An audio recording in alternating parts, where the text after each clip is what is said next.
9 absolutely hilarious Predator ripoffs that can only be watched when drunk. When an idea becomes popular, many people want in on the profits. This is applicable all the more for the film Fraternity, where we have observed countless ripoffs made to replicate the success of smashing hits. The movie Predator is no exception. This 1987 classic prompted 3 direct sequels and even a few crossover flicks with the Alien franchise. Taking heart from the remarkable performance of Arnold Schwarzenegger, the Predator franchise kicked off a storm at the box office. The idea of a mysterious alien creature stalking human prey was simple yet mystifying, and since then, many cheap attempts have been made to thrive on the concept. In this video, we have hauled up a collection of such ripoffs that are fun to watch and can be enjoyed with a couple of beers for some lighthearted entertainment. Before we go into our explanation, we have a very small request. If you like our content, please support us by subscribing to our channel. This is a small click for you, but for us, it means a lot. Thank you. Let's begin.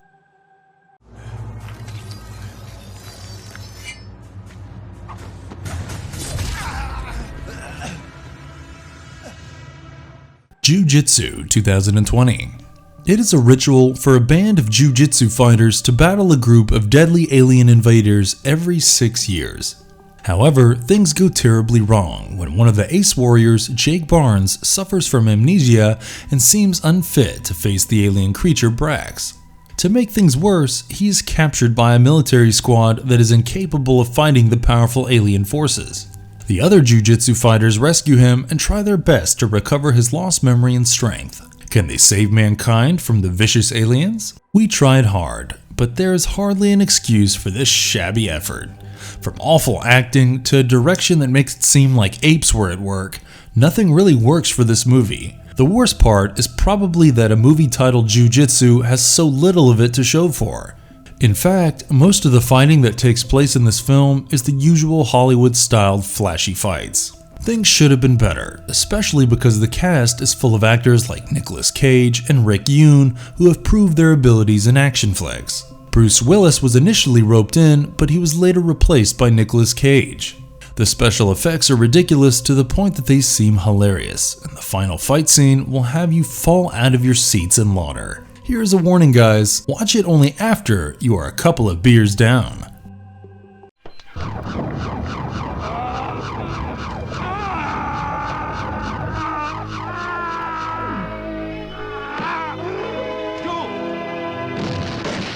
Robowar 1988. Major Murphy Black is a ruthless soldier who is up and running on a mission with his elite team of commandos. As they move through a patch of unknown forests, Murphy finds out the guerrilla forces in the region are the least of their concern. A member of the group Masher is secretly using a robotic monster Omega-1 to stalk and kill members of the team. However, when the creature goes beyond his control, Murphy must find a way to contain this beast that is a human/machine hybrid. The director of this film, Bruno Mattei, is no stranger to staging a ripoff. In his case, he clubs together the goodness of Predator and RoboCop to create a Xerox classic. The action-packed storyline where fighting men are pitted against an unseen enemy is bound to remind you of the Schwarzenegger star Predator, which was made a year earlier. Reb Brown is roped in to play the protagonist, and we would be lying if we said he didn't entertain. The dialogue is hilarious, and despite the slow-paced start, there are some thrilling moments that follow. The half-man, half-machine Omega-1 is a man in a suit who often fainted while shooting in the extreme heat.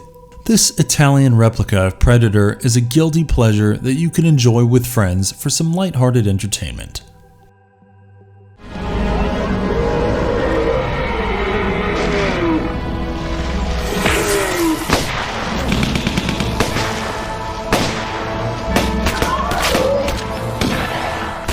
Alien 3000 2004.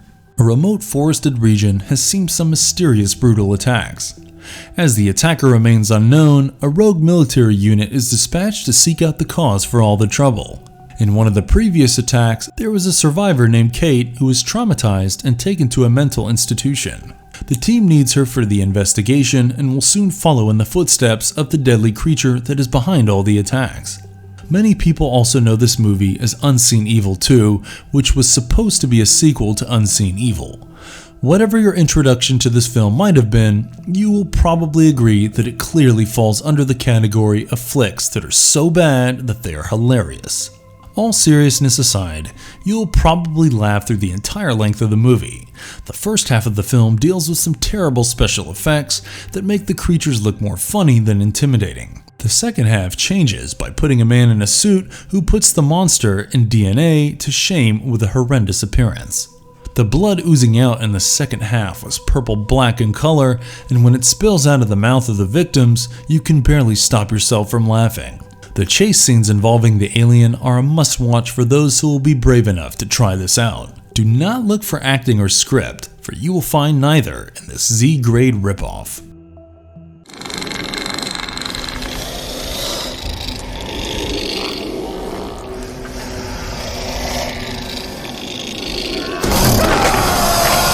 AVH, Alien vs. Hunter, 2007. When a strange space object crashes into a quiet town, some hostile aliens go on a slaughter. With people dying from these attacks, the citizens realize that their own town has become the stage for an intergalactic battle. A cyborg-like hunter takes on the aliens, and in the crazy battle that follows, there can only be one winner. Can the community survive the effects of the warring extraterrestrial entities? The movie intended to benefit from the hype around the film Alien vs. Predator Requiem that was supposed to release a week later in the US. However, the makers probably forgot that to appeal to the audience, they also need a story. The script appears to have been written by a 10-year-old, and the special effects look like they were made by people who weren't getting paid. If you have hopes of watching something like Alien vs. Predator, they would be smashed barely a few minutes into this movie. The hunter looks hilariously like a black Power Ranger, and the alien resembles a giant spider with claws. The characters are barely important as well, but then nothing seems to be at all for this disastrous attempt. If you are planning to watch it, do so just to make fun of all that goes wrong. Even copying can be challenging at times, right? Just keep moving! Just keep moving!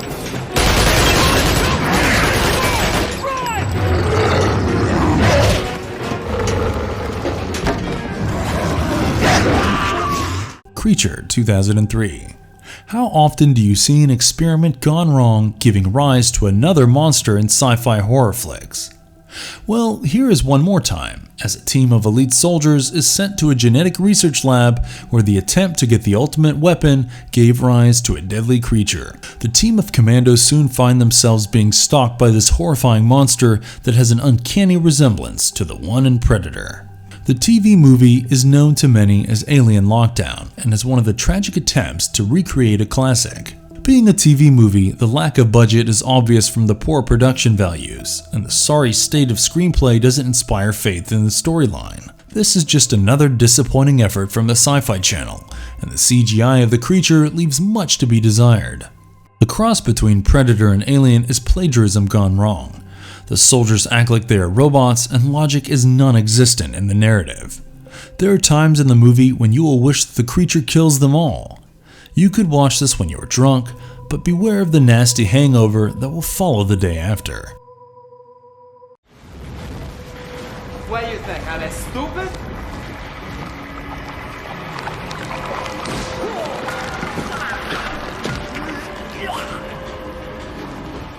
Interceptor Force, 1999. In a futuristic world, the Interceptor Force comprises a team of elite soldiers. The group was formed to tackle any hostile alien encounter, and when a strange object crashes in a quiet town, the team is sent in. When they enter the zone, they identify the presence of an alien race that can assume human form and mask their original reptilian shapes. If the Interceptor Force cannot neutralize them within 24 hours, the government would nuke the place. The clock is ticking as the mission takes off. For starters, this movie isn't as terrible as some of the other entries in this list, especially if you consider the low budget. The storyline is somewhat predictable and offers no surprise to those who have watched such stories 100 times on TV. But what works in their favor is that it has some good actors in it, like Brad Dourif and Olivier Gruner, who pull off some decent performances. The special effects might be disappointing, but the movie will cheer you up with a couple of surprising twists. You get a bit of everything in some of the scenes, but the Predator theme is predominantly present. Bear with the times when the dialogues get too cheesy and sit through the glaring flaws to have a sneak at some of the entertainment that is on offer. The hard-hitting fight scenes are undeniably good and probably the last line of defense that makes it worth the while to sit through this Predator ripoff.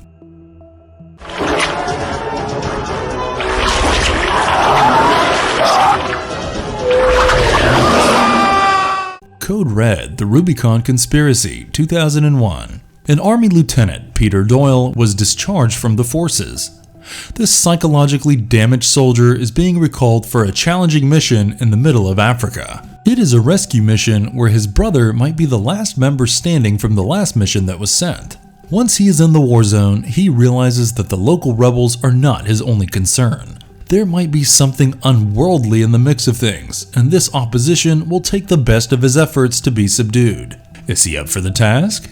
Before you take out the strict criticizing pens, we must tell you that this is a mere TV movie made from a meager budget. As you would expect from a poorly constructed B-movie, the special effects aren't impressive, and neither is the acting much to speak of. The similarities with Predator are glaringly obvious, especially with the creature that is almost a copy of the Predator. Even the alien ship designs are clearly inspired by Predator. However, they did add the bug aliens in the scheme of troubles, which makes things interesting. There are moments that make things interesting with secret government bases, alien conspiracies, and of course, tons of action. It tried to reach out to the Predator fans, and considering that you could watch it for free, it is unfair to come down harshly on this effort.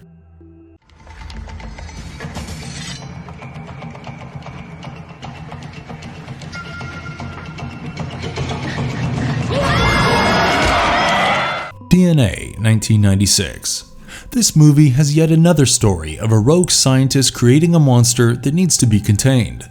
It all starts when a scientist named Carl Wessinger betrays his team and reanimates the fossil of an ancient myth in the forests of Borneo. The beastly creature called Balakai causes some gruesome deaths in the region, and the CIA is on the matter. Agent Claire Summers and a local doctor, Ash Matley, must take care of the menace before the very existence of the natives is threatened. While we have listed this as a Predator ripoff, it is also an Alien ripoff in many ways.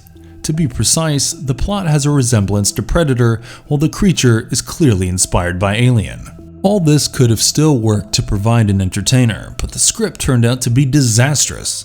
The plot often doesn't make sense, and random scene changes stick out like a dash of mud on a beautiful painting. The scenery is beautiful, and just when you begin to enjoy the surroundings, these flaws start distracting you. The special effects are decent for a B-movie, and the action scenes are passable.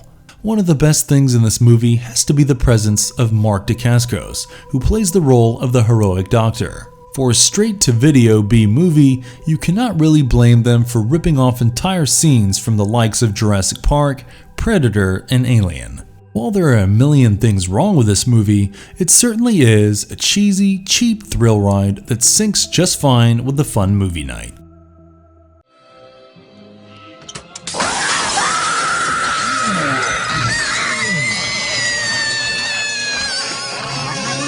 Watchers, 1988. Based on a book by Dean Koontz. A golden retriever that was part of a genetic research facility manages to escape. The dog is taken in by a young boy who realizes that the animal is unbelievably intelligent. His delight is short-lived when he finds out that a dangerous creature is stalking the dog, and it too escaped from the same research lab. How will the boy and his dog survive the onslaught of the deadly beast? This movie is adapted from a book by Dean Koontz, and the readers do not appreciate the changes that were made in the film. In fact, one of the main themes of the book was that the protagonist was a 40-year-old man who has a horrible curse. Anybody who gets close to him dies. The movie sheds no light on this aspect, and Corey Haim is hardly the right person to play the role. However, the film is not all bad, and the fast-paced narrative might be to your liking. The problem crops up because the makers tried to cash in on the adorable quotient and thus focused on the dog more than the monster. While we get a smart monster in the book, the film version is a mere ruthless killing machine. Some of the gore and terror sequences will make it worth your time, and we have also loved the intelligent canine and his antics. Overall, this is watchable as long as you don't compare it with the novel. And if you liked our content, Don't forget to leave a like and subscribe to us if you haven't already. Have a good one and be safe. Thanks everyone.